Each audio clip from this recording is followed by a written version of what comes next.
हज़रत बिलाल बिन जरा, आपके वालिद का नाम हज़रत जरा था। आप हबशी नस्ल गुलाम थे। आपके वालिद का इंतकाल बचपन में हो चुका था। तो आपकी वालदा एक थी, आपकी दो बहनें थीं। जब आपके वालिद का बचपन में इंतकाल हुआ तो हज़रत बिलाल को और उसकी वालदा को और उसकी बहनों को गुलाम बना लिया गया। तो उसके बाद आप अब्दुल्ला बिन जदान के ग़ुलाम थे। जब आपने इस्लाम कबूल किया तो किसी को नहीं पता था कि हज़रत बिलाल ने इस्लाम कबूल कर लिया है। तो वाक़या ये हुआ कि अब्दुल्ला बिन जदान ने आपको बुत कदे में भेजा, कि सनम कदे में भेजा, आपको बुत खाने में भेजा। तो हज़रत बिलाल ने ऐसे किया कि जो वहाँ पे बुत थे उनके मुंह पे मिट्टी मार दी। तो वहाँ देखने वाले लोगों ने अब्दुल्ला बिन जदान से कहा कि तुम मक्के के रईस हो, मक्के के सरदार हो, तो आपके ग़ुलाम बिलाल ने ये काम किया, इससे तो आपकी इज़्ज़त नहीं रहेगी मक्के में। हज़रत बिलाल ने आपके खुदाओं के मुंह पर मिट्टी मारी है, जो कि आपके मुंह पर भी एक तमाचा है। उसके बाद अब्दुल्ला बिन जदान ने फ़ैसला किया और रातों रात हज़रत बिलाल को उमैया बिन खलफ़ को दे दिया। उमैया बिन खलफ़ भी मक्के के रईसों में था, मक्के के सरदारों में था। तो उमैया बिन खलफ़ को नहीं पता था कि हज़रत बिलाल जो है ये मुसलमान हो चुका है, ये सरकार दो अलैहि वसल्लम का उम्मती बन चुका है, अब इसने कलमा पढ़ लिया है। तो हज़रत बिलाल सारे काम करते उसके घर के।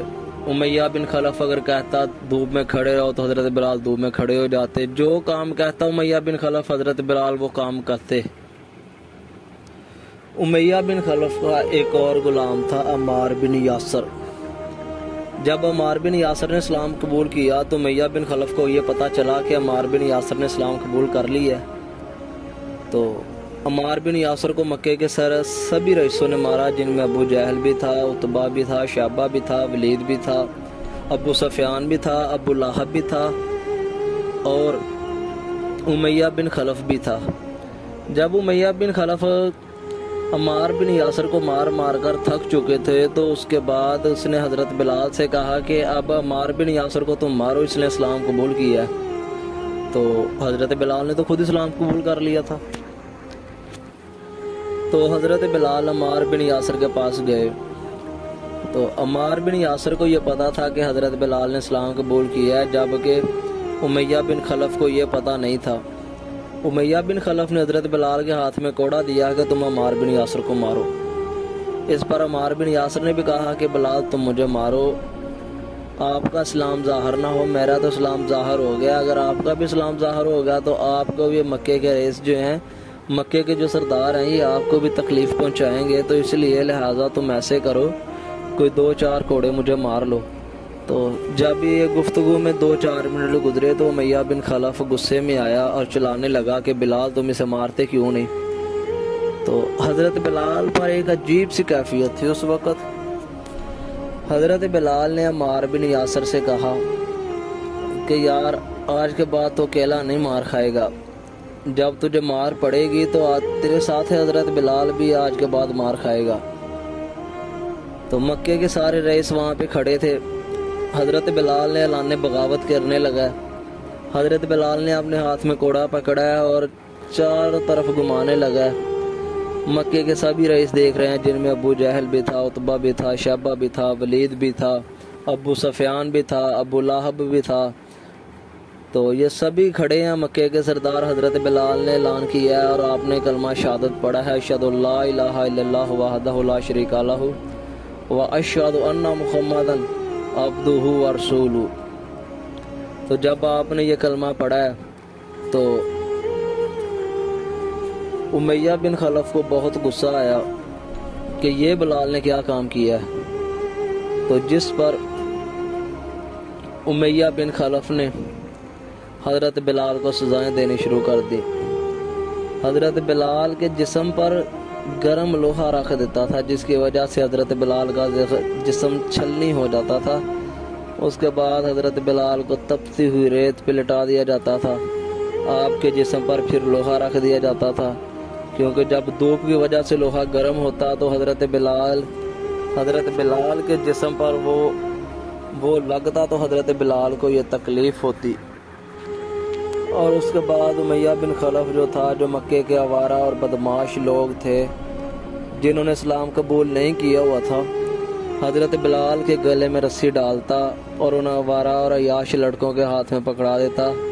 वो हज़रत बिलाल को मक्के की गलियों में घसीटते और देखने वाले कुछ लोग देखकर ये कहते, हाज़ा अंता मजनून, कि तुम लोग इसे क्यों मार रहे हो, ये तो आशिक है, ये तो मजनून है किसी का, तुम इसे क्यों मार रहे हो।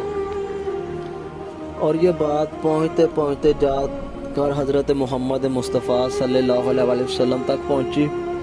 तो आप मक्का में बैठे हैं, तो आपने हज़रत अबू बकर सिद्दीक़ से फरमाया कि यार कोई ऐसा नहीं करता कि मेरे ग़ुलाम को, मेरे आशिक को, हज़रत बिलाल को कोई ख़रीद कर ले आए।